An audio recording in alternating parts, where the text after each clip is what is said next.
Eu quero cumprimentar a todos com a paz do Senhor Jesus Cristo.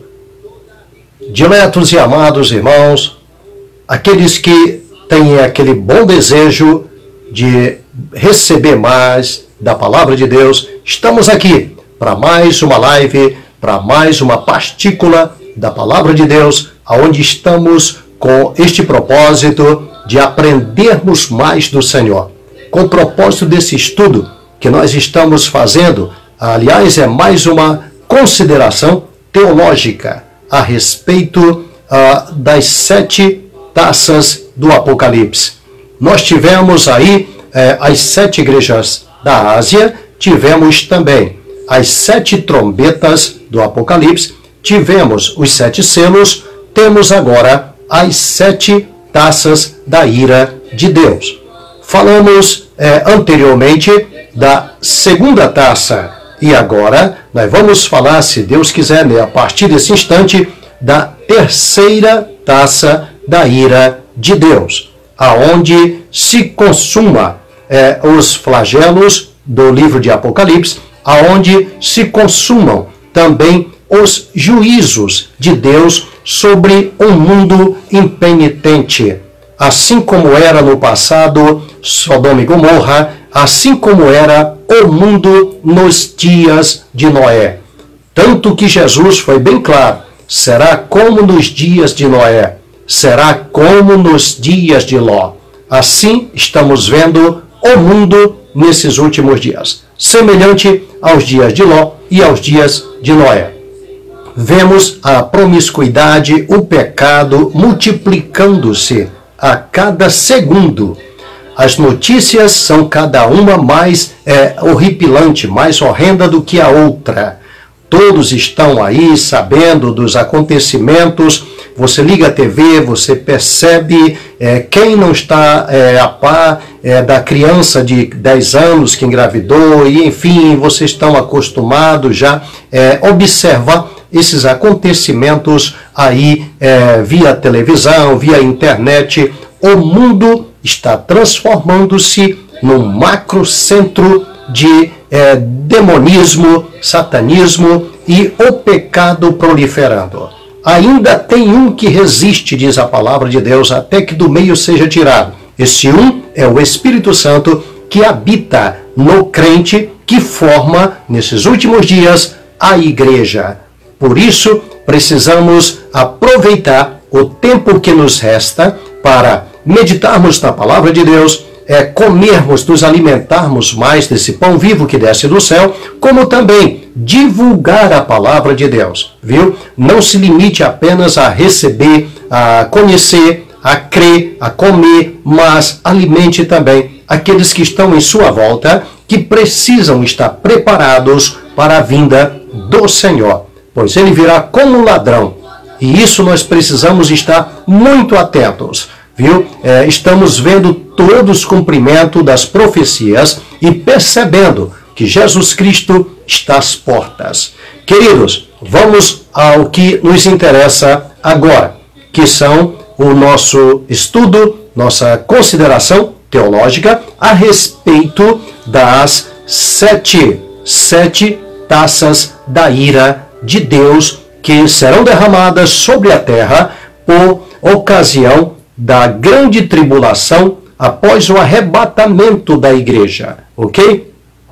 Como eu tenho dito, cuidado com as colocações preterista, colocações, eu digo preterista entre aspas, devido às considerações internas no âmago. Então, preterista, pós-milenista, pré-milenista, mid-milenista, vamos dizer assim, pré-tribulacionista, mid ou mesotribulacionista, pós-tribulacionista. Cuidado com as colocações, inclusive também muitos filmes, muitos estudos, muitos ensinamentos em que a igreja será arrebatada antes da grande tribulação, no meio da grande tribulação ou depois da grande tribulação. Outros dizem que haverá 3 arrebatamentos, um antes, tem um mid, sei lá, na metade, outro no final, enfim, tanto arrebatamento, na verdade é um só, tá bom? Não haverá 2, 3 arrebatamentos, é um só arrebatamento, amém? Outra coisa, também quando se trata da testemunha de Deus, vamos dizer assim, hoje eu e você somos testemunha do Senhor na terra. Foi bem claro Jesus quando disse: ficai em Jerusalém, até que do alto sejais revestidos de poder. E então ser-me-eis testemunhas em Jerusalém, Judeia, Samaria, até os confins da terra. Então, preste bem atenção. A hora que a igreja for arrebatada, o que vai acontecer? Deus vai levantar as duas testemunhas. E elas, por si, elas vão gerar, elas vão preparar, através do seu ministério, os 144 mil para a obra de Deus durante a grande tribulação. Eles serão testemunha. Então, cuidado com colocações teológicas, como, por exemplo, as duas testemunhas vão aparecer na metade da grande tribulação. Está errado. Então, Deus deixou 3 anos e meio o mundo sem testemunha. Ah, mas é que diz que no começo ele vai selar os 144 mil e eles vão começar. Não, eles não vão começar sem ministério. Eles vão começar através de um ministério. Deus tem as coisas dele decentemente com ordem. Nós somos hoje parte do ministério de Jesus através do que ele ensinou a Pedro, Tiago, João, Paulo, etc. E eles transmitiram para nós, e hoje nós estamos edificados no fundamento dos apóstolos e dos profetas, diz a palavra do Senhor. Então, cuidado com pessoas que se fazem pastor por conta, que se fazem ministro por conta. Isso, a igreja continua na liderança do trabalho que Jesus propôs, e na sua liderança está o Espírito Santo, tá bom? Quando você lê: eu, Jesus, enviei o meu anjo para vos testificar estas coisas nas igrejas. Eu sou a raiz e a geração. Bom, não precisa falar o resto, você já sabe. Quando ele diz o meu anjo, ele está falando do Espírito Santo de Deus, que ele enviou para testificar estas coisas nas igrejas. Quer dizer, aonde realmente é igreja.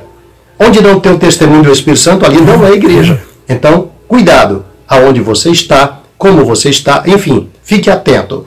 Perdoe-me pelas apologias, mas eu não estou criando algo por conta. Quem começou foi Jesus. Acautelai-vos daqueles que vêm a vós, vestido de ovelha, mas interiormente são lobos devoradores. Então, cuidado, fique atento, porque nós não temos muito tempo para a volta de Jesus e não dá para aventurarmos, meus irmãos. Essa é a minha preocupação com você, ok?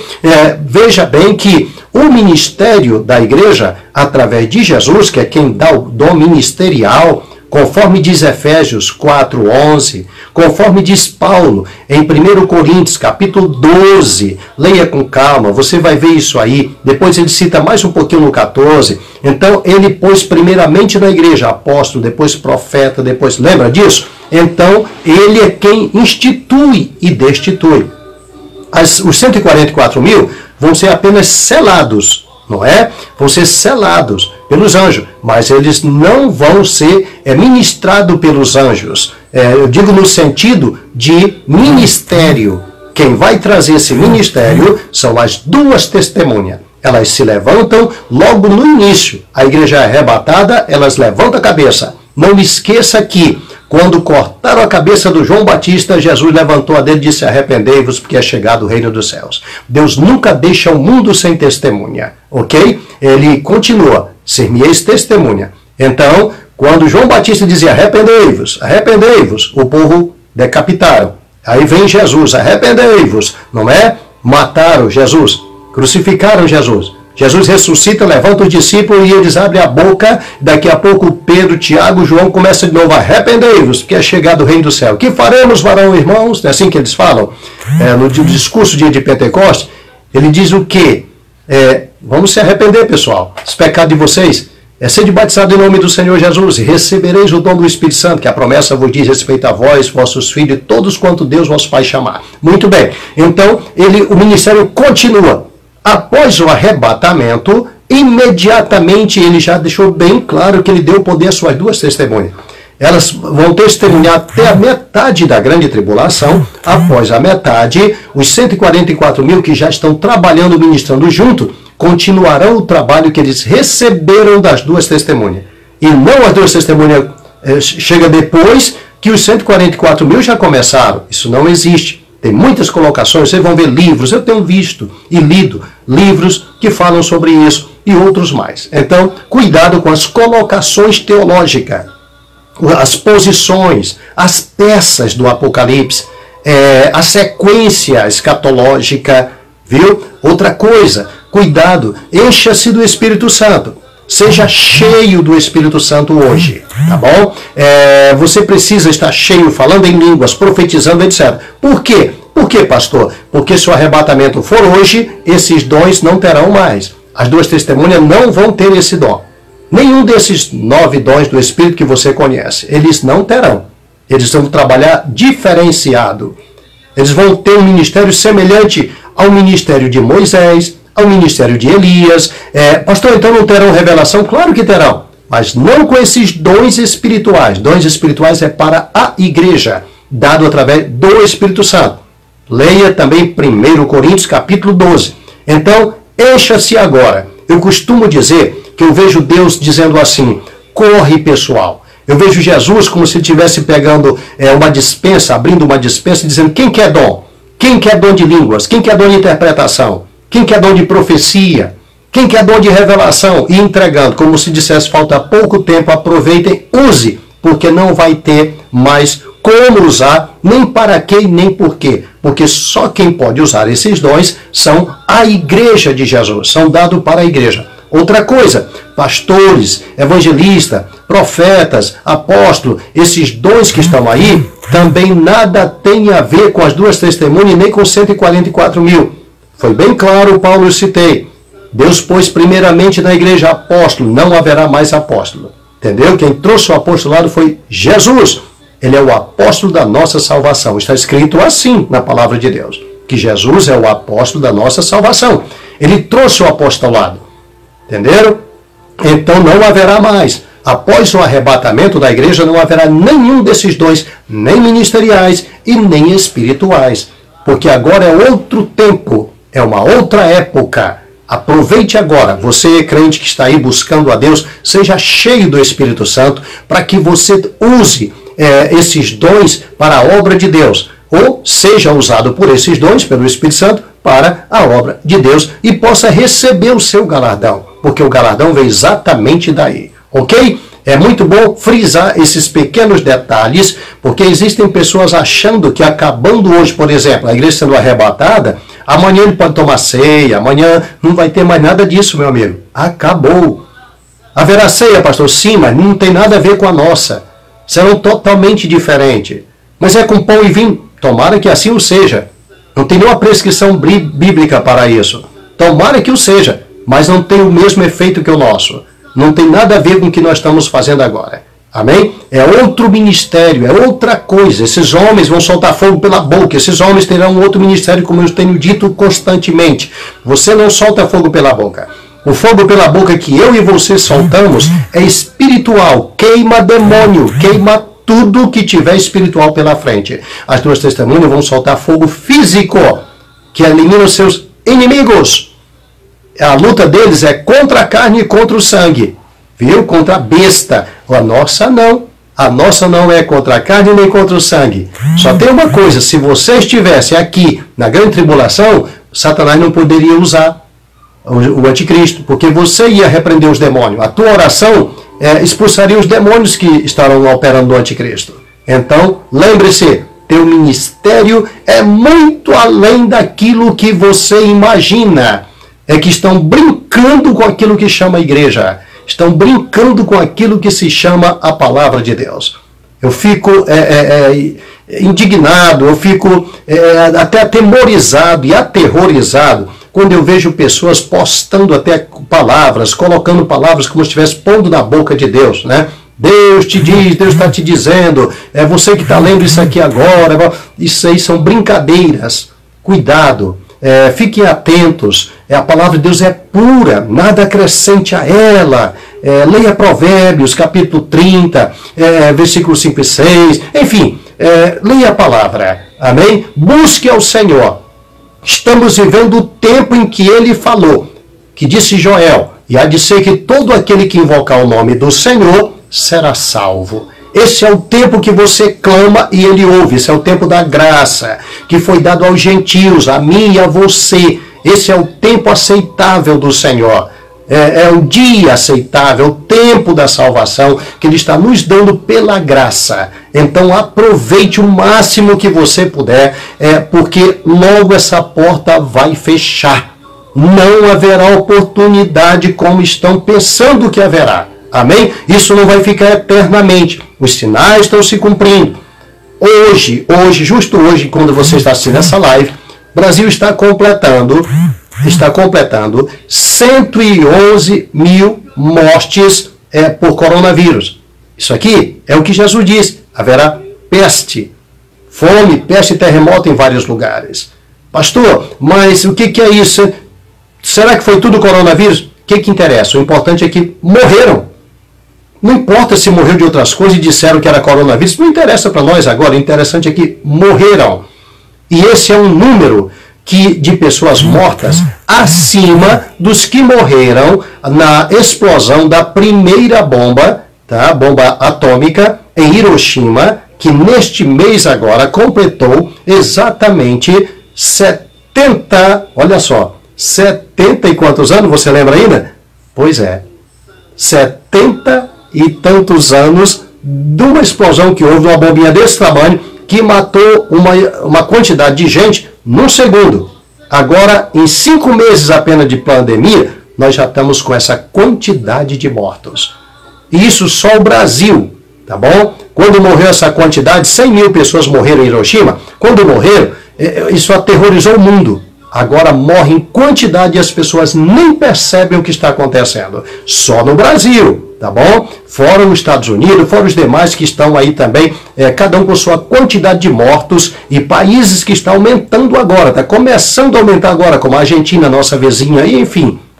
Estamos vivendo esse tempo e pouca gente está percebendo. No começo da pandemia, muita gente estava com medo, não saía nem de casa. Agora você só vê as aglomerações, o povo não está nem preocupado com isso, não estão nem ligando para nada. Por quê? Porque o homem quer morrer praticamente. Ele está dominado pelos espíritos de morte nesses últimos dias. Agora surgiu uma nova. Estão colocando um laço no pescoço de uma pessoa e outro laço no pescoço do outro, e um puxa para um lado, outro puxa para outro, e estão pedindo, alertem os pais, porque os filhos estão começando a fazer essa brincadeira, e vai ser mais pessoas se suicidando. Enfim, estamos chegando ao tempo do fim.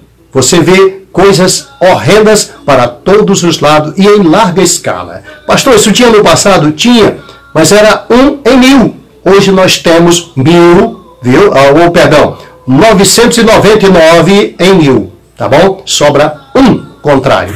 Que Deus te abençoe e que você esteja totalmente seguro em Cristo Jesus, ok? Vamos novamente ao que nos interessa. Nós falamos tanto e vamos deixando, né? As 7 taças do Apocalipse. Hoje temos a terceira taça da ira de Deus. Vamos então, que se encontra em Apocalipse capítulo de número 16 e o versículo 4 a seguir até o 7. Diz assim: e o terceiro anjo derramou a sua taça nos rios e nas fontes das águas, e se tornaram em sangue. E ouvi o anjo das águas que dizia: justo és tu, ó Senhor, que és e que eras, e santo és, porque julgaste estas coisas, visto como derramar o sangue dos santos e dos profetas, também tu lhes deste sangue a beber, porque disto são merecedores. E ouvi outro anjo do altar que dizia: na verdade, ó Senhor, Deus Todo-Poderoso, verdadeiros e justos são os teus juízos. Muito bem. Se você fizer um paralelo, você vai encontrar isso aqui semelhante às trombetas, como eu já expliquei anteriormente. Elas parecem ser uma réplica. E o terceiro anjo, Apocalipse capítulo 8, verso 10. E o terceiro anjo tocou a trombeta, e caiu do céu uma grande estrela, e sobre a terça parte dos rios e sobre as fontes das águas. Veja que ele está limitado nas trombetas. As trombetas anunciam. Como se vem chumbo grosso pela frente. Lembra? Pois é. Então elas anunciaram, está vindo aí. E aí já a terça parte dos rios e fonte das águas foram danificadas. Mas agora não são mais a terça parte. A outra terça parte do mar foi danificada. Agora já não é a terça parte, é o mar inteiro. Então, o que escapou do mar, agora vai para os rios.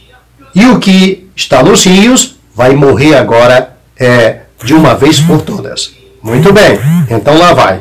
Morreu o que estava nos rios.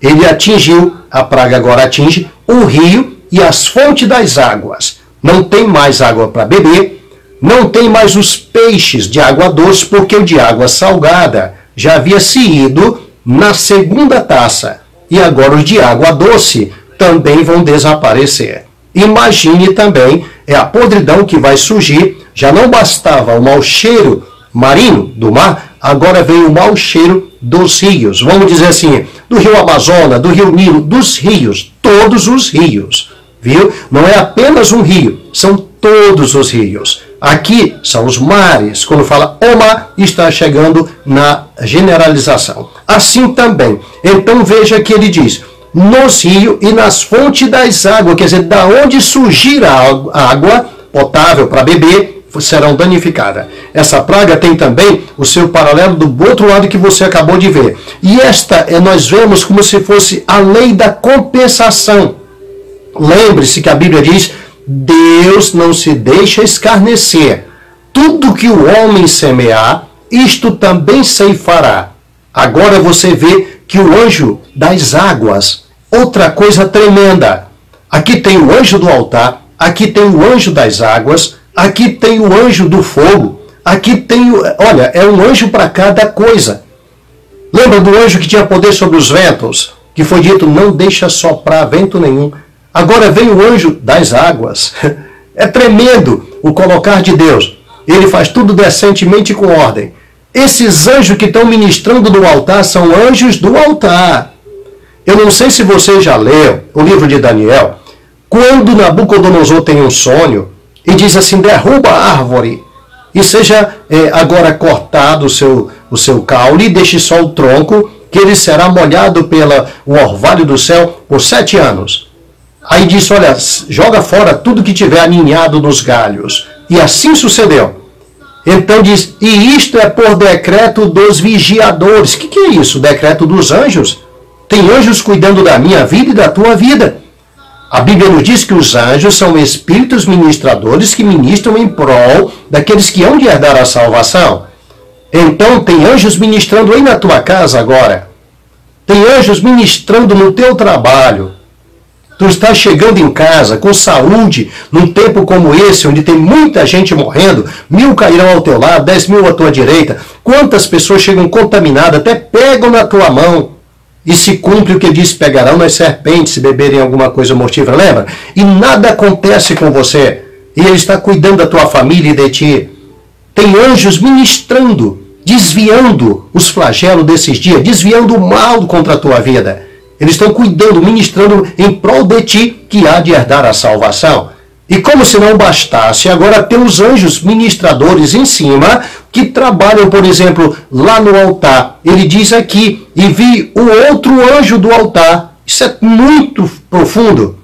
Eu vou só falar por enquanto do anjo das águas. Ele diz assim, justo és tu, ó Senhor, que és e que eras, e santo és, como disseste tu, não se deixa escarnecer mesmo. Tu és justo, ele fala. Tu és justo, ó Senhor, e santo. Aí ele vai dizendo, porque julgaste estas coisas. E o que é este julgaste estas coisas? Você já parou para pensar? Talvez não. Mas preste atenção que o outro depois vai dizer. Ele mesmo fala em seguida. Visto como derramaram o sangue dos santos e dos profetas, também tu lhes deste sangue a beber, porque disto são merecedores. O que é isso? Os homens não vão ter água para beber. Vão beber sangue. O sangue dos profetas e dos justos que eles derramaram. O que é que Jesus disse em Mateus capítulo 23? Ele diz, enchei a vossa medida. Olha que situação. Ele disse, em verdade eu vos digo, todo o sangue será cobrado dessa geração. O sangue que foi derramado, desde o sangue de Abel o justo, até o sangue de Zacarias, filho de Baraquias, que vós o mataste entre o santuário e o altar. Todo este sangue, ele diz, será cobrado. Ele diz, enchei a vossa medida. Depois na frente fala, para que não morra um profeta fora de Jerusalém. Profundo. E ele tem que derramar o sangue dele também. Querido, todo esse sangue de profeta, sangue de servo de Deus que foram derramados na Santa Inquisição, como se dizem por aí, e outros casos mais anteriores, e até posteriores, vai ser tudo cobrado aqui. Agora você vai entender algo importante. Porque este altar aqui, que está sendo visto, que é o versículo 7, diz assim, e ouvi o outro do altar, que é outro anjo, que dizia, na verdade, ó Senhor, Deus Todo-Poderoso, verdadeiro e justo são os teus juízos. Anjo do altar? E o que é isso? Veja que tem esse altar, foi visto lá em cima, ali é que se delimina, é de lá que vem esse flagelo, são esses anjos que estão ministrando a isso. Aí você pergunta a si mesmo, mas por que esses? E por que também, quando começa essa passagem aqui em Apocalipse, diz que abriu-se no seu templo, foi visto o tabernáculo, a arca do concerto, como se estivesse dizendo, a partir de agora acabou a graça, é olho por olho e dente por dente. Encerrou o tempo da graça. Então agora é hora de fazer a vingança. Deus diz, a mim pertence a vingança, eu darei a recompensa ao tempo em que resvalar o seu pé. Então agora é hora de ajustar as contas. Por isso esse anjo diz, justo és, porque tu está dando para eles aquilo que eles fizeram, o sangue que eles derramaram.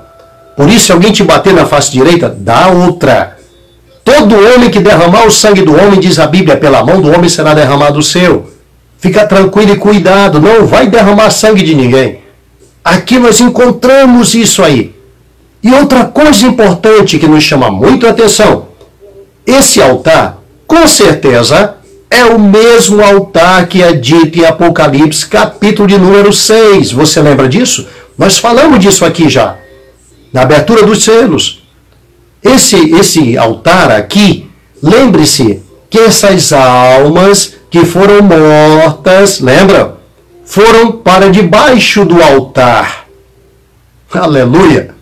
Lembra que estas almas que foram mortas, elas clamam e dizem até quando, ó Deus dominador, justo, santo, poderoso, até quando, ó Deus, tu não julga o nosso sangue daqueles que habitam sobre a terra. Eles oram pedindo isso. E quem são eles? Igreja? Não. Eles estão debaixo do altar. Nós não estamos debaixo do altar. Nós estamos muito acima com Cristo no tribunal de Cristo. Nós estamos nas bodas do Cordeiro, nas ceias com Ele. Nós estamos nas núpcias do Cordeiro. Eles estão orando debaixo do altar. E foi-lhe dado, cumpridas vestes brancas, foi-lhe dito que repousasse por um pouco de tempo, até que se complete o número daqueles que hão de morrer. É o que diz a palavra de Deus. Isso não é para nós. Nós já estamos noutra posição, noutra região, nos preparando para voltar e reinar com Cristo aqui 1000 anos. E a esses não, eles estão debaixo do altar, clamando por justiça. E agora sai a justiça. Justo do anjo do altar. Como se esse anjo clama de lá. Ouvindo o clamor desses outros embaixo do altar, ele parece apontar para Deus e diz, tu estás ouvindo? É como se fosse o legislativo, olhando para o judiciário e dizendo, vai sair a sentença, nós estamos aqui aguardando. Coisa tremenda. Os mesmos anjos que citei em Daniel, isso é por decreto dos vigiadores, quer dizer, dos que estão atentos àquilo que Deus mandou fazer. Agora nós encontramos eles aqui dizendo, olha, tu és justo, porque eles derramaram o sangue e nós estávamos aguardando. Nós somos um legislativo aqui que tu nos instituíste, colocaste as leis para nós cuidarmos, disseste o que nós devemos fazer, somos ministradores. Então, nós estamos aguardando a tua resposta. E saiu a resposta. A resposta é essa taça, agora sobre os rios, sobre o mar, para que eles tenham que beber sangue, o sangue que eles derramaram das pessoas aí aleatoriamente, sem medidas, sem saber o que estavam fazendo, sem querer saber também, agora chegou a posição. Começa o tempo de vingança. Imagina como estará a situação do homem em cima da terra. Lembre-se, faz poucos dias que eles falaram que talvez houvesse aqui na nossa região, como teve o ano passado, racionamento de água. Estamos numa região aqui sem chuva há mais de 55 dias, para alguns lados. Outras partes aqui onde eu estou, realmente já faz uns 3 meses que não chove. Tá? O ar está totalmente seco. Agora imagine, 3 anos e meio sem chover. E agora, depois de tudo seco, ainda não vai ter água. O pouco que tinha no mar foi transformado em sangue. O pouco que tinha nos rios e nas fontes das águas, quer dizer, nos igarapés, não sei onde você habita, quem habita na Amazônia, de onde eu vim, nos igarapés, não é? Nas fontes das águas, nos ribeiros, né? Nos córregos, nas cachoeirinhas, elas estarão todas vertendo sangue. E sangue como de um morto, sangue coalhado, sangue podre. E é o que eles vão tomar por não ter água para beber. Como eu costumo dizer, porque essa escassez de água é muito fácil. Não somente por causa do sangue derramado, mas alguém pediu água na cruz e eles negaram e deram vinagre misturado. Você lembra disso? Vinagre, não é? Misturadinho ali, colocaram na boca dele. Misturado com fel, bem amargo, diz a Bíblia, colocaram na boca dele. Ele cuspiu, ele não aguentava aquilo. É certo que era para amenizar a dor que eles falavam, ele estava com sede, ele precisava era água e não deram água. Os homens vão pedir água e não haverá água. Não haverá para cozinhar, não haverá água para se banhar, não haverá água para nada. Estará transformada em sangue. Querido, estamos falando da grande tribulação. Pastor, como é que eu faço quando eu estiver lá? Eu não sei se você está se preparando para estar lá. Eu não tenho para você, existem cartilhas. Até nos Estados Unidos, as igrejas lá fazem muitas cartilhas, dizendo se você ficar, aguenta firme até o fim, porque você vai, tem uma série de promessas que não tem na minha Bíblia. Não tem na minha Bíblia. Viu? Mas, se você quiser arriscar, arrisque. Porém, eu não tenho nada prescrito para te dar. A única coisa que eu tenho prescrita é o que Jesus registrou no Evangelho de São Lucas, no capítulo 21. Ele diz, vigiai, para que possais estar de pé diante do Filho do Homem e ser digno de evitar todas estas coisas que acontecerão sobre a terra. Então, nós só podemos evitar se estivermos em pé diante do Filho do Homem. Como que é isso, pastor? Se você se preparar para o arrebatamento. Sendo arrebatado, você estará lá em cima, de pé diante dele. E diante dele você assistirá a esses acontecimentos. E não estará aqui para os acontecimentos. Isso aqui chama-se a ira de Deus. São as 7 taças da ira de Deus. E nós não fomos destinados para a ira. Se você está ouvindo esse momento agora, está me ouvindo, está ouvindo essas palavras, é porque você não foi escolhido para ficar. É porque você não foi selecionado para o sofrimento. Você já foi selecionado para receber o escape, receber a salvação. Nem todos viram os homens que chegaram, só Ló. Ló levou para casa. E em casa eles receberam a salvação e o escape. Queridos, nem todos tinham contato com Deus nos dias de Noé. Somente Noé. Ele achou graça diante de Deus. E o que é isso? A graça traz a salvação. Ele escapou da arca. Se você achou graça diante de Deus e está ouvindo essas palavras, escapa-te por tua vida. Escapa lá para o monte chamado Jesus Cristo. Escapa-te, assegura-te nele. Larga o mundo. Não tem mais o que aproveitar nesse mundo. Deus permite esses acontecimentos do princípio das dores para que você conscientize-se de que não há nada mais a aproveitar. De que adianta agora você chegar no shopping para você comer um lanche lá com a tua família, você não pode nem se assentar nos lugares que não estão ainda disponíveis. O que adianta você ter bens e bem nessa vida se você não tem nem como usufruir mais dele? Para onde você vai? Tem coisas horrendas acontecendo. Você vai para as ruas, estão tomando o teu celular no meio da rua. Os ladrões estão tomando posse do mundo. O espírito do ladrão que veio para matar, roubar e destruir está inundando a terra. O que você está fazendo, plano para quê nessa terra ainda? Se você tem um bom celular, tem que andar com medo. Se você tem um bom carro, tem que andar com medo. Se você tem uma boa casa, tem que fazer um sistema de alarme e cuidado. Há poucos dias uma pessoa estava assistindo pelo seu celular, os ladrões levando o que ele tinha na casa dele e não tinha como chegar até lá. Foi semana passada agora. Então, o que adianta os bens desta vida se nós estamos chegando ao fim? O que adianta riquezas, prazeres, se nós estamos chegando ao fim? É tempo agora de se preparar para a vinda do Senhor. É tempo de estar de pé diante do Filho do Homem. É tempo de você estar em contato com Ele, com o Espírito Santo. É tempo de você estar sentindo a presença dEle. Não tem valor maior do que esse. Pastor, o senhor está falando de sentir a presença, ficar feliz? Eu não estou falando só disso. Eu estou falando da certeza de salvação que você e eu precisamos ter. De nada adianta ter qualquer coisa nessa vida. O que adiantaria o homem ganhar o mundo inteiro e perder a sua alma? Não adianta você ter bens e bem dessa vida. Para que campanha de prosperidade, sei lá o que, se você não tem nem aonde usar isso? Pelo amor de Deus, é tempo de se agarrar em Jesus. É tempo de grudar nele, segurar na mão dele, para quando a tua fé vacilar, ele te dizer, homem de pouca fé, por que duvidaste? Mas você está seguro na mão, como ele segurou na de Simão Pedro. É tempo de estar em contato com ele. Se você não está sentindo a presença dele, comece a orar. Se você não está mais sentindo que é salvo, comece a orar, ainda tem tempo, ele te perdoa.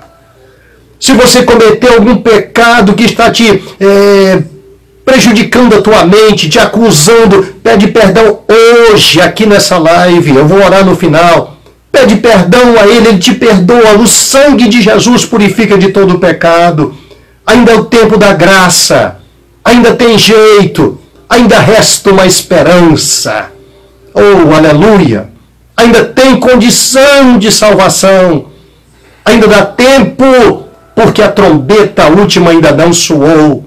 Não adianta você viver sem ter uma certeza, sem ter a presença de Deus dizendo, o céu é meu filho, e eu te amo. E vou levar você para o meu céu. Criei você para o meu céu. Teu nome está no livro da vida.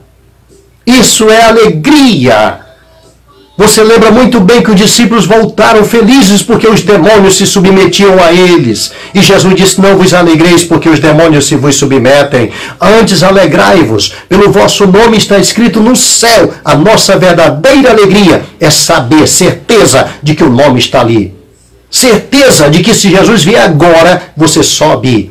Certeza de que se teu coração parar agora, você acorda na glória. Certeza de que a coroa da justiça te está guardada, como disse o apóstolo Paulo. É isso que é a maior riqueza nesta vida. Não existe outra maior do que esta. Assim como não existe tanta tristeza tão forte, amargura tão forte, dor tão forte, como a daquele que não sente mais isso.